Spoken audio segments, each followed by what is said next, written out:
કોઈ વસ્તુ પામવા માટે તમને કોઈ શક્તિની જરૂરિયાત નથી. પોતાના પર ભરોસો હોય ને એટલું જ પૂરતું છે. જીવનને બદલવાની જરૂર નથી. જરૂર છે કેવળ આપણા જીવન પ્રત્યેનો અભિગમ બદલવાની. તમારી હાજરી દેખાય તે તમારું અસ્તિત્વ છે, પણ તમારી ઉણપ દેખાય તે તમારું વ્યક્તિત્વ છે. સાચો સંબંધ એ પુસ્તક જેવો હોય છે. પુસ્તક ગમે તેટલું જૂનું થઈ જાય પણ એ ક્યારેય પોતાના શબ્દો નથી બદલતું.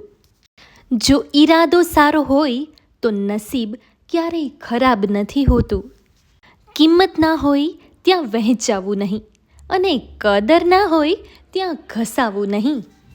જેણે પોતાનો સમય ખરાબ જોયો છે ને એ વ્યક્તિ કોઈ દિવસ બીજાનું ખરાબ નહીં કરે. અભિમાન કહે છે કોઈની જરૂર નથી, અને અનુભવ કહે છે કે ધૂળની પણ જરૂર પડે છે.